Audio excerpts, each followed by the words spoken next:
Good evening, and welcome to Green Dilemmas. Tonight, we confront a profound and challenging question that lies at the very heart of the modern environmental movement. As our society races to adopt renewable energy sources to combat the escalating climate crisis, are we inadvertently creating a painful ethical paradox? To put it plainly, is it ethical to use renewable energy if it means causing harm to wildlife and disrupting local ecosystems? To help us navigate this complex issue, we have two distinguished guests. Dr. Kenji Tanaka is a renowned climate scientist and a consultant for major renewable energy projects.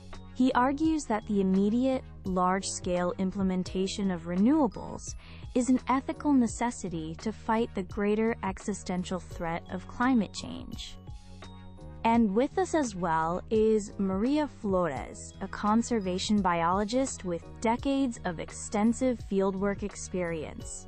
She argues that causing direct, foreseeable harm to wildlife in the name of, quote, green energy is an ethical contradiction, advocating for a more cautious, conservation-first approach. We will begin with opening statements from each of our guests, followed by a moderated discussion. Dr. Tanaka, let's begin with you. Thank you, Evelyn. I want to start by framing the scale of the problem we face. Climate change is not merely another environmental issue on a long list. It is the single greatest existential threat to life and biodiversity on a global scale. To use an analogy, our planet is a house, and that house is on fire. Climate change, driven by carbon emissions, is that fire. It threatens to consume everything inside, from the foundation to the roof. Now, I want to be perfectly clear. I do not dispute for a moment that renewable energy projects have an environmental footprint. Large-scale solar farms can displace desert wildlife. Wind turbines can pose a threat to birds and bats, and hydroelectric dams fundamentally alter river ecosystems.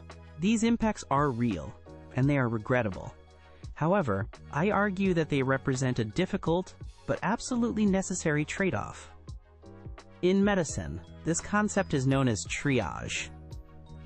In a crisis with many casualties, medics must make incredibly difficult choices to allocate limited resources to save the greatest number of lives. Our planet is the patient, and the prognosis is dire if we fail to act decisively. The consequences of inaction on climate change are catastrophic. We're talking about mass extinction events, the bleaching of all coral reefs, sea level rise inundating coastal habitats, and habitat loss on a continental scale.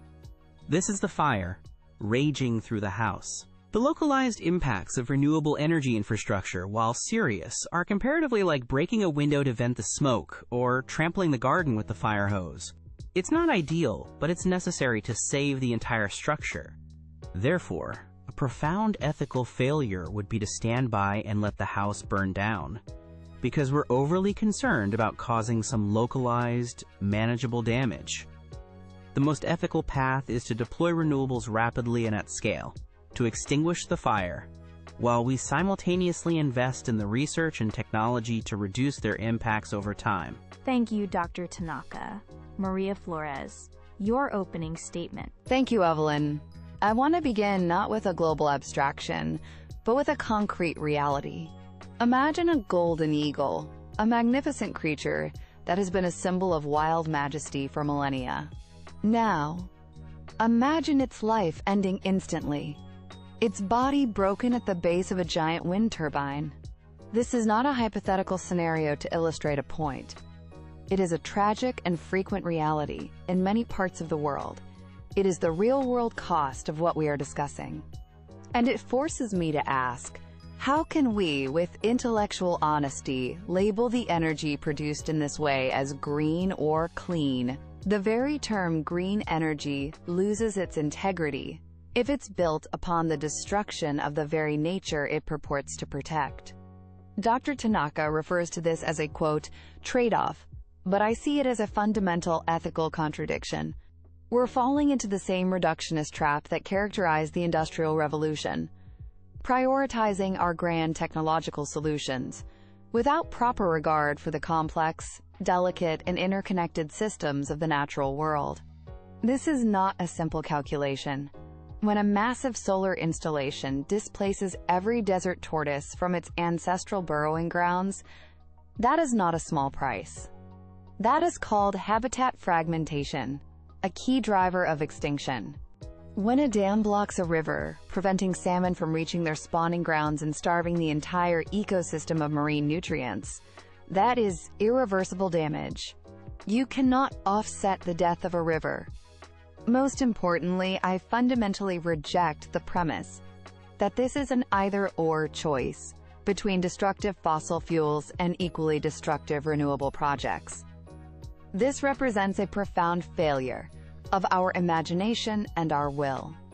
A truly sustainable path requires a more thoughtful, holistic strategy. We must prioritize distributed energy, like rooftop solar on every warehouse and home. We must invest heavily in developing less harmful technologies, like bladeless turbines. And we must insist on thorough, multi-year, independent environmental impact assessments before a single shovel breaks ground on any large project. True environmentalism must be consistent in its principles.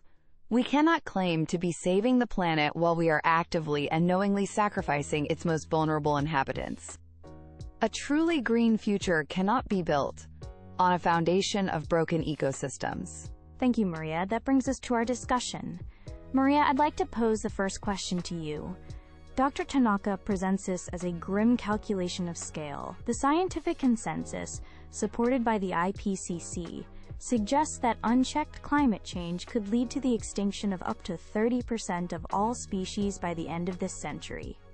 From a purely utilitarian viewpoint, where the goal is to achieve the greatest good for the greatest number, isn't it more ethical to accept the localized, smaller-scale losses to prevent that unimaginable, planetary-scale catastrophe? That utilitarian math, Evelyn, is dangerously simplistic, and frankly, it creates a moral hazard. If we accept that cold logic, then any ecosystem on Earth, no matter how precious or unique, can be deemed expendable for the so-called greater good. It establishes a precedent that allows us to justify any local destruction. It also fundamentally misunderstands biology.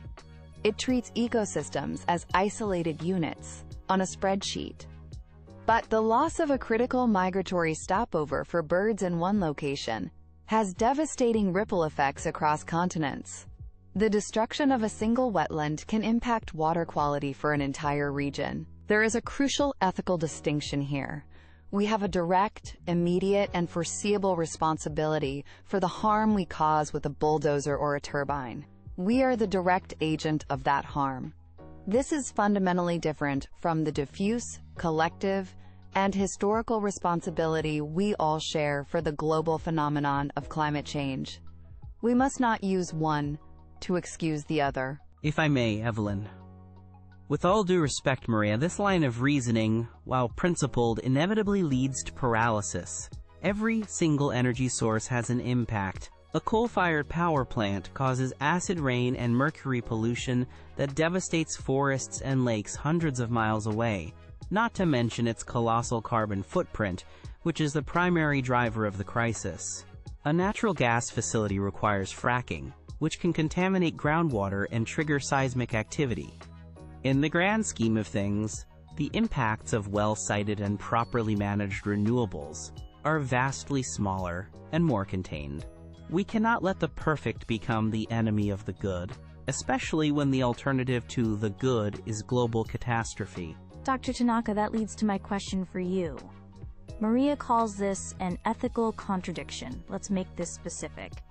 If a company proposes building a large wind farm in a location known to be a critical migratory corridor for an endangered species of bat, can we genuinely and honestly label that project as 100% clean or green? Where do you propose we draw the line between an acceptable impact and an unacceptable one?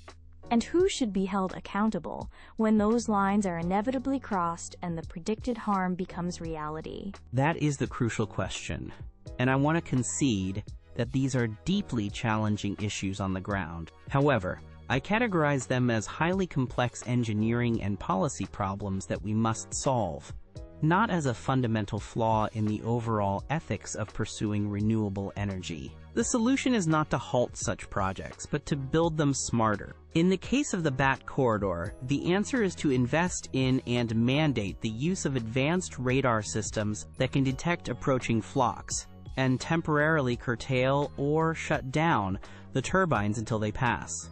It means having legally binding requirements for the proper siting of projects, using the best available data to avoid the most sensitive areas from the outset.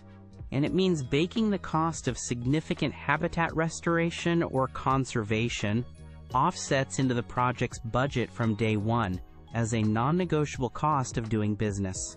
Accountability must lie with our regulatory agencies, who need to be empowered and funded to enforce these rules with genuine teeth, imposing severe penalties for non-compliance. The problem isn't the technology itself, but the political and regulatory will to deploy it responsibly. And if I may, Evelyn, that is precisely where this beautiful theory so often breaks down in the harsh light of reality. These mitigation strategies are frequently proposed in environmental assessments as a way to get projects approved, but the follow-through, the long-term monitoring, and the enforcement are often woefully inadequate. Accountability becomes diffuse and impossible to pin down once the project is operational and the profits are flowing. We've seen it time and time again.